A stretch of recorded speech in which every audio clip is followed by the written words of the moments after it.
마태복음 1장 1절부터 16절까지 읽겠습니다. 아브라함과 다윗의 자손 예수 그리스도의 세계라. 아브라함이 이삭을 낳고 이삭은 야곱을 낳고 야곱은 유다와 그 형제를 낳고 유다는 다말에게서 베레스와 세라를 낳고 베레스는 헤스론을 낳고 헤스론은 람을 낳고 람은 아미나답을 낳고 아미나답은 나손을 낳고 나손은 살몬을 낳고 살몬은 라합에게서 보아스를 낳고 보아스는 르색에서 오벳을 낳고 오벳은 이새를 낳고 이새는 다윗 왕을 낳으니라. 다윗은 우리아의 아내에게서 솔로몬을 낳고 솔로몬은 르호보암을 낳고 르호보암은 아비야를 낳고 아비야는 아사를 낳고 아사는 여호사밧을 낳고 여호사밧은 요람을 낳고 요람은 우시아를 낳고 우시아는 요담을 낳고 요담은 아하스를 낳고 아하스는 히스기야를 낳고 히스기야는 므낫세를 낳고 므낫세는 아몬을 낳고 아몬은 요시야를 낳고 바벨론으로 이거할 때에 요시야는 요고냐와 그의 형제를 낳으니라. 바벨론으로 이간 후에 요고냐는 스알디엘을 낳고 스알디엘은 스룹바벨을 낳고 스룹바벨은 아비웃을 낳고 아비웃은 엘리야김을 낳고 엘리야김은 아소르를 낳고 아소르는 사독을 낳고 사독은 아킴을 낳고 아킴은 엘리웃을 낳고 엘리웃은 엘르아사를 낳고 엘르아사는 mat단을 낳고 mat단은 야곱을 낳고 야곱은 마리아의 남편 요셉을 낳으니 마리아에게서 그리스도라 칭하는 예수가 나시니라. 16절까지 읽었습니다. 저는 이 말씀을 통해서 하나님의 은혜라고 하는 주제를 가지고 말씀을 드리길 원합니다. 사람들이 제일 읽기 싫어하는 것이 바로 이 마태복음 1장 1절부터 16절입니다. 그렇죠? 2장만 나오면 그냥 넘기고 그 다음부터 읽잖아요. 많은 사람들이 이 마태복음 1장 1절 누가 누구를 낳고 누가 누구를 이름도 또 우리나라 말과 좀 틀려가지고 이름도 어려우니까 이 제일 읽기 싫어하는 것이 바로 마태복음 1장 1절입니다. 그런데 여러분들이 아셔야 할 건 여기에 아주 놀라운 하나님의 은혜가 숨겨져 있는 것을 우리가 볼 수가 있습니다. 여기에 보면 다 언급하자면 이 족보에 5명의 여자들이 나옵니다. 5명의 여자들이 언급이 되고 있는데 그 중에 특별히 2명은 이방 여인입니다. 지금 우리가 읽어본 이 족보는 아브라함부터 쭉 예수님까지 나온 이 족보는 또 다른 말로 하면 이 왕족의 족보를 말하고 있습니다. 다윗 왕, 그 다음에 그 후에 쭉 솔로몬, 여기 왕족들을 말하고 있죠. 그래서 다른 말로 하면 우리 주님께서 뭐예요? 왕의 후손으로, 다시 말해 왕으로 오셨다고 하는 것을 입증하는, 유대인의 왕으로 오셨다는 것을 이 족보가 말해주고 있는 것입니다. 그런데 사람들은 이 족보를 대단히 중요하게 생각합니다. 여러분 다 족보 가지고 계세요? 요즘 젊은 사람들은 관심이 없잖아요.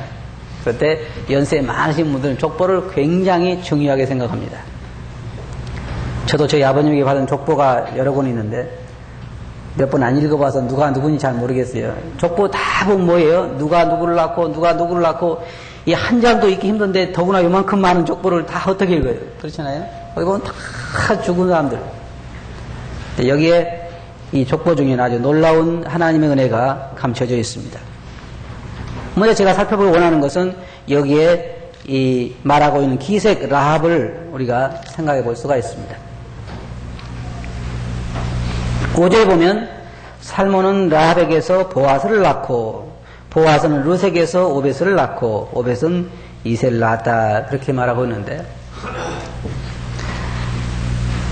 여러분들이 잘 아시는 것처럼 우리가 이스라엘에서 여리고성을 무너뜨릴 때 거기에서 한 여인이 그 가족과 함께 구출되는데 그 여인이 바로 여기 라합이라고 하는 여자입니다. 그런데 그 라합이 구출돼 가지고 이스라엘 백성들이 가서 결혼을 했는데 그 아들 낳은 아들 이름이 뭐냐면 보아스예요. 그리고 그 보아스가 바로 룻과 결혼을 합니다. 저는 이 말씀을 보면서 여러 가지로 생각되는 바가 많이 있었습니다. 하나님께서 이스라엘 백성들을 지금 아브라함 때부터는 모든 역사가 아브라함의 이 족속들, 아브라함의 그 후손들에 대한 것으로 다 그 모든 초점이 맞춰져 있습니다. 하나님께서 아브라함을 택하시고 아브라함의 후손을 통해서 구세주가 오실 것이고 그 구세주를 통해서 온 세상이 회복될 것이고 모든 것이 이제는 이스라엘 백성들을 중심으로 모든 구속 사역이 이루어져 있습니다. 근데 거기에 그 아주 중요한 구속 사역의 흐름에 이 두 이방 여인이 끼어 있다고 하는 것입니다. 지금도 마찬가지예요. 지금도 하나님께서 사람들을 구원하신 그 구원의 계획에 보면 이방인들은 주류가 아니라 거기에 끼어 있는 것으로 나타나고 있습니다. 그래서 지금 이스라엘 백성들의 구속사가 시작돼서 계속 내려오다가 지금은 교회 시대라고 비밀로 감춰져 있는 그 시대가 있고 그 다음에 다시 이스라엘 백성들의 구원이 시작되고 그리고 세상의 모든 것이 끝나게 될 것입니다. 쉽게 말하면 그거예요.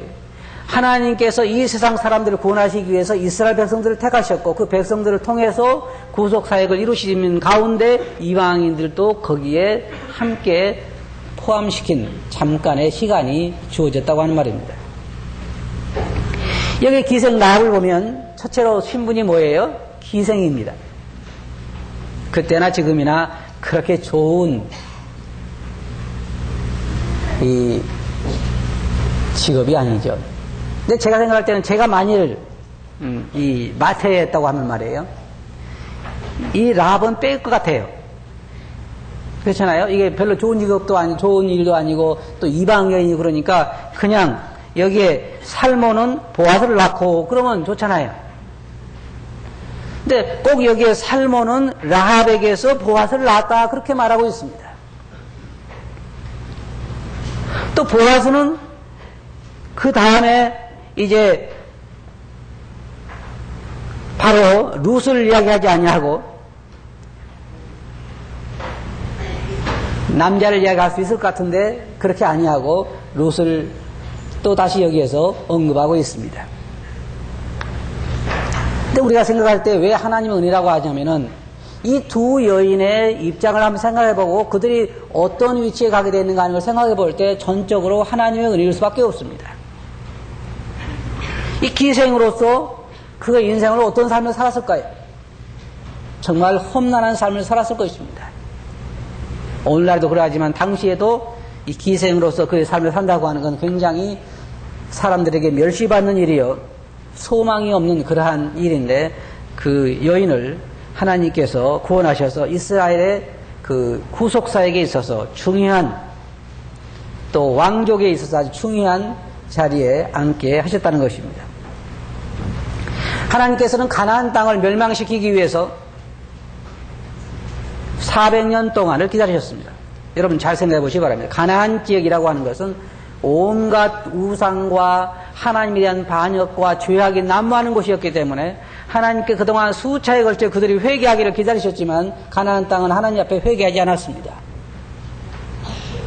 그래서 하나님께서 가나안 땅을 멸망시키기로 하셨지만 성경에 말한 것처럼 그들의 죄악이 아직 관영치 않았기 때문에 충분히 멸망시킬 만큼 차지 않았기 때문에 하나님께서 400년 동안을 기다리셨습니다. 하나님께서 이스라엘 백성들에 대해서 아브라함에게 말씀하실 때에 창세기 15장을 보면 15장 13절부터 여호와께서 아브라함에게 이르시되 너는 정령이 알라 내 자손이 이방에서 객이 되어 그들을 섬기겠고 그들은 400년 동안 내 자손을 괴롭게 하리니 그 섬기는 나라를 내가 징치할지며 그 후에 내 자손이 큰 재물을 이끌고 나오리라. 너는 장사하다가 평안히 조상에게로 돌아가 장사될 것이요 내 자손은 4대 만에 이 땅으로 돌아오리니 이는 여기 보면 아모리 족속의 죄악이 아직 관영치 아니함이니라. 가나안 땅 족속들의 죄악이 아직 관영치 않았기 때문에 주님은 400년 동안 그 가나안의 심판을 연기하고 계셨습니다. 생각해 보세요. 자, 지금 여리고성이라고 하는 것은 가나안 땅에 있습니다. 근데 거기에 지금 이스라엘 백성들이 요단강가까지 와 있습니다. 그 말은 무슨 말입니까? 심판이 눈앞에 와 있다는 얘기입니다. 400년 동안, 사실은 430년 동안 하나님께서 기다리셔서 이제 그들에게 회개를 촉구하고, 하나님은요 절대로 회개를 촉구하지 아니하고 멸하신 적은 없습니다.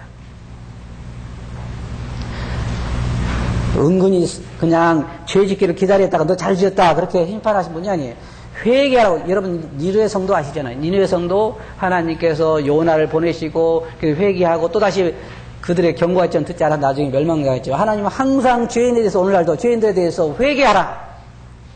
나라에 대해서도 선지자를 보내서 말씀하시고, 하나님은 온 세계에 대해서 회개할 것을 촉구하시고 그들이 회개하지 아니할 때 심판하는 것입니다. 그런데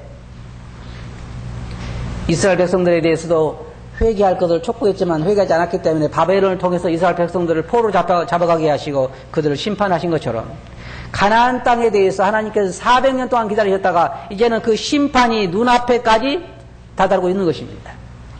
여리고 성 앞에 이스라엘 백성들이 침치고 있었다는 것은 이제 심판이 그들 앞에 바로 임박해 있다고 하는 거예요. 그럼 지금 라합의 운명은 어떤 운명입니까?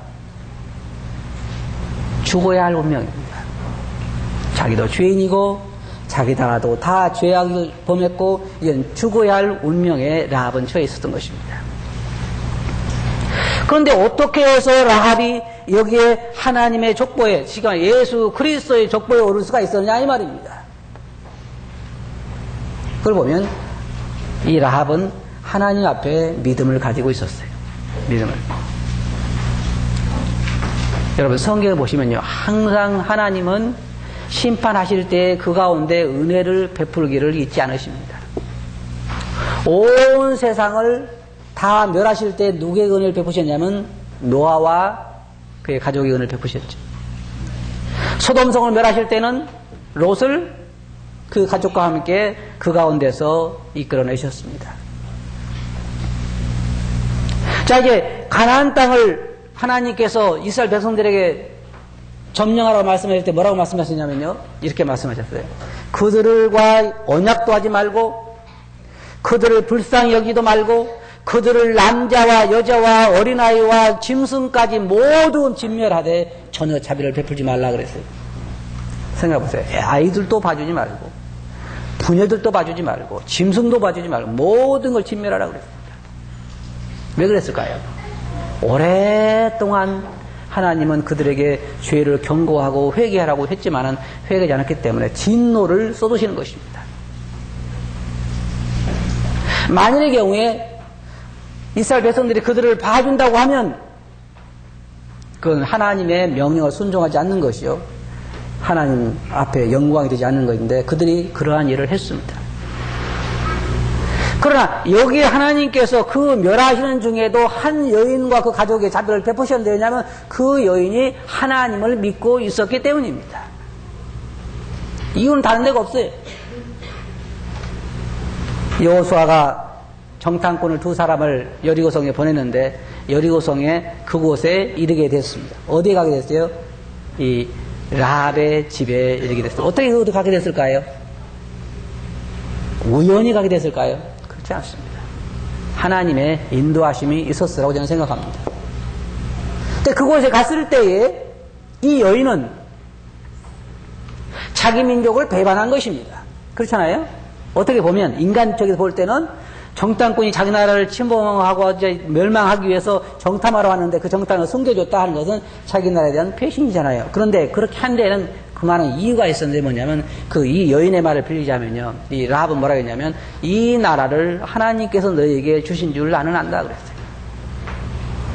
이 나라를 하나님께서 너희 주신 줄 안다. 그리고 우리는 그동안 너희 민족이 어떻게 홍해를 건너고 어떻게 광야를 여행해 왔는가를 다 들었다 그랬습니다. 그리고 그 여인이 뭐라고 하냐면 너희 하나님은 상천하지의 하나님이시라. 이게 무슨 말인지 아십니까? 너희가 믿는 하나님이 진짜 하나님이다. 그래서 나도 믿노라. 그 말이에요. 이게 신앙입니다. 이게 신앙이에요. 하나님이 말씀하신 대로 되리라고 믿는 것이 신앙이고, 하나님이 온 세상의 유일한 하나님이라는 걸 믿는 것이 신앙이에요. 그게 이 라합이 믿었던 거예요. 라합이. 그래서 하나님은 그와 그 가정에 정탐꾼을 보내셨고 그 여인과 그 가족을 살려주게 된 것입니다. 그리고 제가 생각할 때요.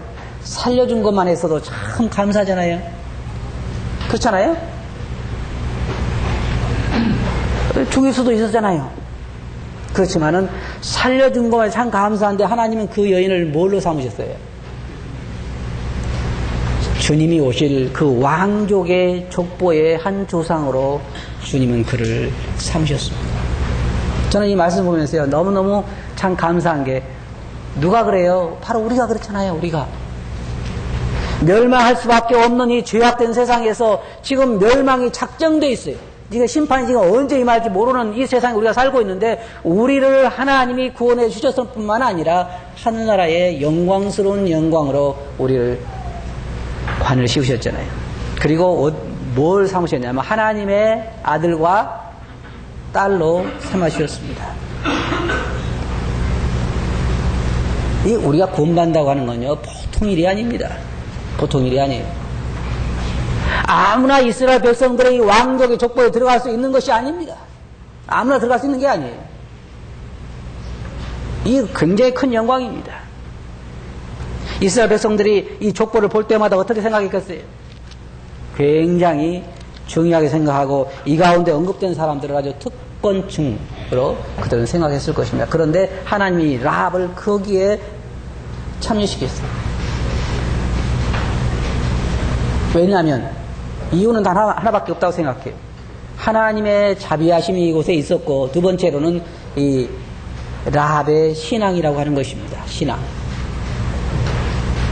하나님은 세계 어느 나라에 있든지 자기를 향한 자들을 구원하신다고 말씀하시고 있고 이 여인의 마음속에 그가 죄인이었지만 기생이라고 하는 그런 천한 죄인이었지만 하나님은 그 여자에게 자비를 베푸셨습니다. 그래서 그 여인을 구원하게 된 것이죠. 저는 이 여인의 신앙 고백이 참 아름답다고 생각합니다. 우리가 그동안 너희가 지나온 모든 그 간증들을 들으면서 우리의 간담이 녹았다. 이 여인은 하나님에 대한 관심이 있는 것입니다. 그리고 이 나라를 너희에게 주리라고 나는 하나님을 믿노라. 어떻게 그걸 알 수 있었을까요? 하나님의 말씀을 그는 알았기 때문입니다. 하나님 말씀에 바로 그 가나안 땅이 하나님께서 약속하신 땅이라고 하는 것을 알았기 때문에 이 여인은 하나님의 말씀을 받아들이기로 한 것입니다.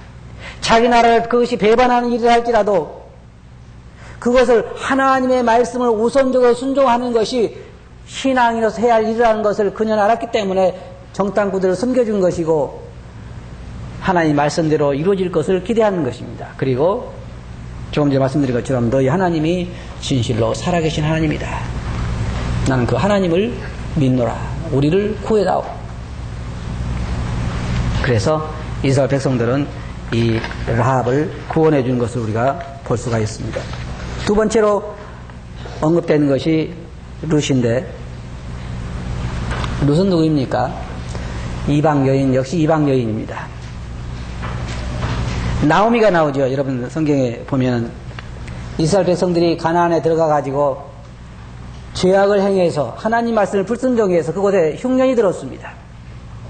예루살렘에 흉년이 들어서 나오미와 그의 남편은 모압 땅까지 그 흉년을 피해서 내려오게 됩니다. 내려와 가지고 남편도 죽고 말년과 기련이라고 하는 그 두 아들도 결혼을 했는데 죽고 결국은 세 여자만 남게 됐어요. 거기에 이제 살고 있는데 이스라엘 나라에 다시 하나님께서 양식을 주셨다는 소식을 듣고 이 나오미가 이제 자기 고향으로 돌아가기를 원한 것입니다. 그러면서 자기 며느리들에게 이야기를 했습니다. 이제 너희 나라에서 돌아가라. 너희 집으로 돌아가라. 자, 이 두 여인은 굉장히 젊은 과부잖아요. 아이도 없고 아직 이제 결혼한 지 얼마 안 되는 젊은 나이인데 남편이 죽었기 때문에 두 여인들이 아주 새파란 과부입니다. 그런데 이제 이 나오미의 말이 맞는 거 뭐냐. 이제 너희가 나이도 젊고 그러니까 여기 너희 나라에 남아서 결혼도 하고 이제 너희 나라 너희 삶에서 살아가는 것입니다. 그런데 한 여인은, 며느리는 이제 울면서 인사를 하고 돌아갔습니다. 그런데 이 룻은 돌아가지 않았어요. 그래서 뭐라고 말하고 있습니까? 어머니 가시는 곳에 나도 가고, 어머니 계시는 곳에 나도 있고, 어머니 백성이 내 백성이요, 어머니 하나님이 내 하나님이 되시리다. 굉장히 아름다운 그러한 고백을 하고 있습니다. 이 나오미가 그 나라는 이런 게 있잖아요. 근데 나오미는 진실을 다 이야기한 것 같진 않아요. 물론 그럴 가능성도 없었지만, 나오미는 어떻게 얘기했냐면, 지금 내가 결혼해서 아기를 낳는다고 하자. 그러면 나오미가 그때 결혼해서 아기 낳으면 아들을 낳았어요. 그러면 몇 년을 기다려야 할까요? 결혼하려면? 굉장히 오래 기다려야죠. 이스라엘 백성은 그런 게 있어요. 왜냐하면 큰 아들이 결혼해서 아기가 없으면 그 두 채가 결혼을 해서 아이를 낳아서 대를 이해했습니다. 왜냐하면 이스라엘 백성들은 하나님께서 가나안에 들어갈 때 땅을 다 분배해 줬잖아요. 그래서 그 땅들이 다 가족부가 되어 있기 때문에 그 가족이 없어지면은 그 땅 자체가 어려움이 있기 때문에 늘 그 대를 이도록 그렇게 했습니다. 그래서 여기 나중에 보면 이제 이 보아스도 나오는데 땅을 다시 사서 물려주고 자식을 결혼해서 그 땅도 그 이름으로 대를 잇게 해줘야 하는 것이 그 대를 이해할 자들의 임무인데, 이 나오미는 그 며느리 얘기를 했습니다. 내가 지금 가서 남자를 봐서 아기를 낳는다고 하자. 어떻게 그때까지 너희들이 기다리겠느냐. 그러니까 소망이 없으니까 너희가 돌아가라. 사실은 소망이 없잖아요. 예루살렘에 돌아가도 재산도 없고, 앞으로 나오미가 결혼해서 아기를 낳는다 할지라도 너무 20년 이상 기다려야 되니까 너무 그때는 다 늙어버리고, 이 두 며느리에게 소망이 없는 것이, 그래서 돌아갔었는데 한 여인만 돌아가지 않는 것입니다. 그때 제가 생각할 때 정말로 소망이 없는 일입니다. 근데 이 룻의 경우에 제가 이제 추측해 보건데, 적어도 하나님에 대해서 그 백성에 대한 소식을 들었을 것이고, 룻은 착한 여인이기 때문에 자기 어머니를 버릴 수 없다는 것을 생각했을 것입니다. 나중에 보아스가 그것에 대해서 말을 하고 있습니다. 룻기 1장 16절 보면 거기에 룻이 가로되 나는 어머니를 떠나며 어머니를 따르지 말고 돌아가라 강권하지 마옵소서. 어머니께서 가시는 곳에 나도 가고 어머니께서 유숙하시는 곳에 나도 유숙하겠나이다. 어머니의 백성이 나의 백성이 되고 어머니 하나님이 나의 하나님이 되시리니 어머니께서 죽으시는 곳에서 나도 죽어 거기 장사될 것이라. 만일 내가 죽는 일 외에 어머니와 떠나면 여호와께서 내게 벌을 내리시고 더 내리시기를 원하나이다. 첫째로 뭐냐면 나는 어머니와 함께 하겠나이다. 무슨 굉장히 착한 여인이었어요. 생각해 보세요. 자기 나라 사람도 아니고 이방 이 룻에 보면은 다른 나라 외국 시어머니잖아요. 그 나라에 가서 어떻게 살 것은 벌써 뻔한 얘기입니다. 그때 당시에 과부가 특별히 예루살렘에서 흉년 들어가지고 먹을 것을 찾아서 내려온 여인이 돌아가서 어떻게 살 것인가 하는 것도 뻔한 일이에요. 여러분 돌아가서 나오미 룻이 뭐 했어요? 이삭 줍기 했어요. 이삭 줍기. 이삭 주워 보셨어요? 여기에 연세 드신 분들 중에는 남의 보리밭이나 이 논에 가서 이삭을 주워 본 분도 계시겠지만 이삭 줍는 일이 그 쉬운 일이 아니면 저는 보리 이삭은 주워 봤어요. 그런데 그게 쉬운 일은 아닙니다. 이 룻은 그곳에 가서 남의 밭에 가서 보리 이삭을 줬잖아요. 밀 이삭을. 다시 말해서 재산도 없고 아무것도 없기 때문에 남의 농사 짓는데 뒤에 단을 묶는데 따라다니면서 다 추수해간 곳에 가서 이삭이나 주어야 먹고 사는 그런 어려운 형편이었다고 하는 말입니다. 그런데도 어머니를 내가 떠나지 않겠나이다. 어머니를 보양하겠나이다. 도와주겠다는 어머니를 계속해서 자기가 돌보겠다는 것입니다. 굉장히 착한 마음을 가지고 있고, 그 다음에 어머니의 백성이 내 백성이 될 것이라고 하는 것인데 이것도 쉬운 일은 아닙니다. 그리고 어머니의 하나님이 나의 하나님이 되시리이다. 쉬운 일이 아니죠. 룻은 하나님을 믿는 사람인 것으로 생각이 됩니다. 한 가지 우리가 몰랐던 게 있죠. 하나님은 항상 참 자기를 구하는 자들에게, 나중에 이 보아스는 룻에게 그런 얘기를 합니다. 룻기 2장 11절 보면 보아스가 그에게 대답하여 가로되 내 남편이 죽은 후로 내가 시모에게 행한 모든 인것과 내 부모와 고국을 떠나 전에 알지 못하던 백성에게로 온 일이 내게 분명히 들렸느니라. 여호와께서 내 행한 일을 보응하시기를 원하며 이스라엘 하나님 여호와께서 그 날개 아래 보호를 받으러 온 내게 온전한 상 주시기를 원하노라. 하나님의 날개 아래 보호를 받으러 온 이 사람에게 하나님이 축복해 줄 거라고 보아스는 말하고 있습니다. 그의 말대로 룻은 하나님의 날개 아래 보호를 받으러 온 사람입니다. 어떻게 보면 나움만 바라보면 전혀 소망이 없어 보입니다. 그렇잖아요. 사람 인간 편에서만 바라보면 전혀 소망이 없어 보입니다. 그런데 나중에 어떤 일이 일어납니까? 나오미에게는 나오미의 모든 재산이 비록 그동안 어려워서 다른 사람에게 팔아먹어서 아무것도 없지만은 이스라엘 법에는 뭐가 있었냐면 가까운 친족이, 돈 있는 친족이 그것을 사서 돌려주게 돼 있었습니다. 근데 그 일을 해야 할 만한 사람이 여기에 보아스가 있었고, 보아스보다 더 가까운 친족이, 그러니까 가장 가까운 친족이 그걸 사서 물려주게 돼 있어요. 이건 영원토록 다른 사람이 사는 게 아니라.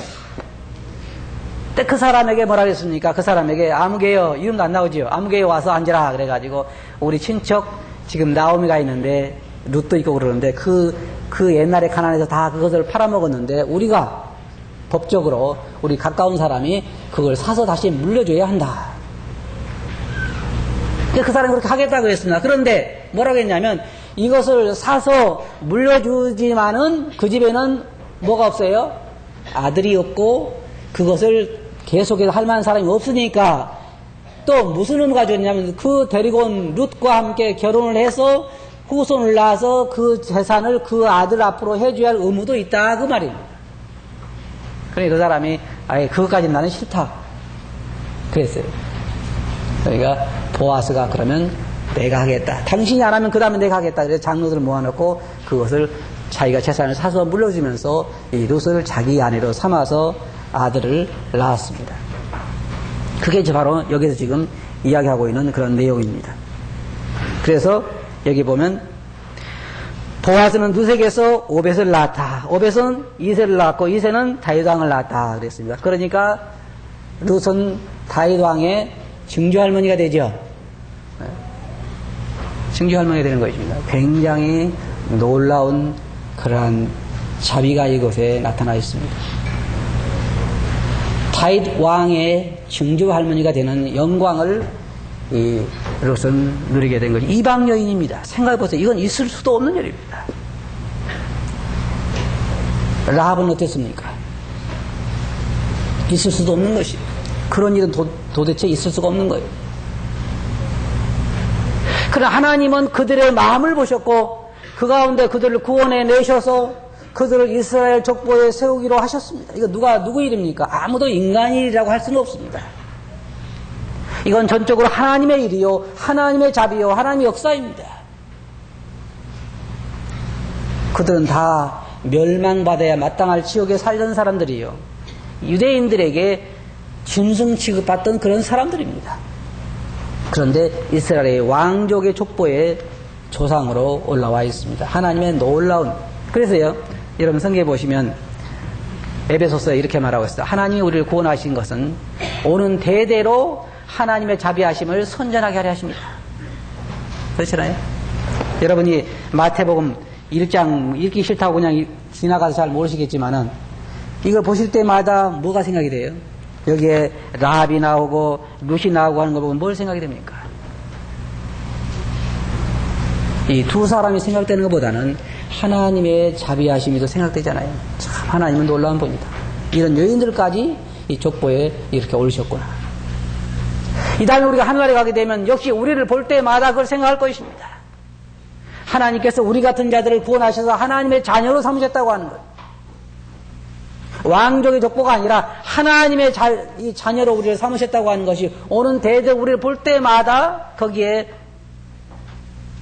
우리 자신들이 하나님의 자비를 선전하게 될 것입니다. 그런데 제가 개인적인 믿음은요, 여기 여러분들이 족보를 보시면 이방 여인은 딱 두 사람 나오잖아요. 그죠? 앞으로 우리가 하늘나라에 가서도 전체적으로 구원받은 사람들의 그 숫자를 모아놓고 보면 이방인들 중에서 구원받은 사람들이 결코 많지는 않을 것입니다.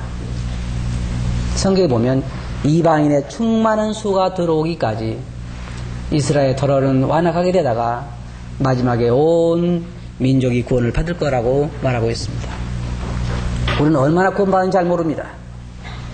그러나 한 가지 아는 것은 여기에 족보에서 보는 것처럼 하나님 이스라엘 백성들의 그 왕족의 족보 중에 유일하게 두 여인을 구원하셔서 자비를 베푸신 것처럼 역시 우리도 하나님의 구원의 그 대역사에 있어서 중간중간에 박혀있는 하나님의 은혜를 찬미하는 선전하는 그러한 사람들이 되었다고 하는 것입니다. 우리가 이 말씀 보면서 어떻게 해야 되겠습니까? 사도들이 말한 걸 한번 생각해 봅시다. 시편 기자를 보면 시편 기자는 이렇게 이야기했습니다. 여호와께서 내게 주신 모든 은혜를 무엇으로 보답할꼬? 내가 구원의 잔을 들고 여호와의 이름을 부르며 여호와의 모든 백성 앞에서 나의 서원을 여호와께 갚으리로다. 그런 여호와께 내게 주신 모든 은혜 무엇으로 보답할꼬? 또 사도들이 말한 거 보면 사도 요한은 말하기를 보라 아버지께서 어떠한 사랑을 우리에게 주사 하나님의 자녀라 일컬음을 얻게 하셨는고 우리가 그러하도다. 히브리서 기자는 이러므로 우리가 예수로 말미암아 항상 찬미의 제사를 하나님께 드리자. 이는 그 이름을 증거하는 입술의 열매니라. 이방인으로서 멸망받아야 마땅할 우리들이 이렇게 하나님 은혜로 구원받았는데 이게 두 여인처럼 우리도 하나님 은혜로 구원받았는데 우리가 어떻게 해야 될까요? 무엇을 할 수 있겠습니까? 사도들이 말한 것처럼 우리가 무엇으로 하나님의 은혜를 감사할까? 정말요, 범사에 감사하고 항상 찬미의 제사를 드리는 것이 마땅한 우리의 할 일이라고 저는 생각합니다. 어떤 면에서 보면 우리가 구원받고 싶어서 받은 것이 아닙니다. 어떤 면에서 우리가 구원을 받아야 되지만 하나님의 전적인 사랑과 자비와 은혜가 있었던 것처럼 우리는 하나님의 자비로 이 영원한 생명을 얻게 됐습니다. 물론 아직까지 영원한 생명이 없으신 분들은 예수 그리스도의 십자가에서 여러분 죄를 위해 돌아가신 걸 믿고 오늘날도 구원받을 수 있습니다만은 그래서 이렇게 놀라운 축복을 받을 수 있습니다. 성경에 보면 거름더미에 드셔서 방백들과 함께 앉게 하신다라고 이렇게 대조적으로 말하고 있습니다. 거름더미에서 뭐 합니까? 썩어야 할 그러한 존재들이 높이 들려서 방백들과 함께 앉게 된 것처럼 오늘날 우리는 하나님의 은혜로 죄악된 이방인들로서 살다가 구원을 받아 영원한 하나님의 자녀가 되었습니다. 바로 여러분들이 그런 사람들입니다. 행복하십니까? 근데 얼굴들이 행복한 것 같지 않아요. 행복하십니까? 정말 우리는 행복한 사람들입니다. 여러분들이 라합이 여리고성에서 구출을 받고 이스라엘 백성들 가운데 있으면서 여리고성에 있는 모든 남녀와 어린아이와 짐승까지 멸망을 당하는 걸 보면서 라합은 뭘 생각했습니까? 하나님의 자비하심을 생각하지 않았겠어요? 물론 그 민족이 죽음당해서 마음 아픈 것도 있겠지만 역시 우리도 온 세상이 불로 멸망하는 것을 볼 때에 우리가 얼마나 자비를 은혜를 입은 자들인가 하는 걸 생각할 수 있을 것입니다. 하나님은 참 자비로우십니다. 우리가 바로 그러한 자들입니다. 우리가 여기에 나와 있는 룻이나 라합이나 이런 사람들과 다른 것이 아니라 우리도 더 놀라운 축복을 받은 사람들입니다. 그러므로 우리가 늘 마음속에 감사와 찬양을 잃어서는 안 될 것입니다. 정말 우리는요 늘 춤을 추면서 감사해야 돼요. 우리가 정말 받은 은혜가 크기 때문입니다. 그렇게 하시겠어요? 기도하겠습니다. 거룩하신 아버지 하나님, 여기에 주님의 족보에 들어있는 두 여인, 이방 여인들을 저희들이 생각해 보면서 하나님의 크신 은혜를 생각해 보았나이다. 여기 두 여인들만 복받은 것이 아니라 오늘날 저희들도 하나님의 은혜로 말할 수 없는 복을 받게 된 것을 진실로 감사합나이다. 주님, 저희들의 눈이 이것을 보게 해 주시옵소서. 저희들의 마음에 이것을 품게 해주시고 시편 기자의 말처럼 내가 받은 모든 은혜를 무엇으로 보답할 거라는 그러한 마음을 갖게 해 주시옵소서. 들은 말씀 주께 의지하고 예수님 이름으로 감사하며 기도하옵나이다. 아멘.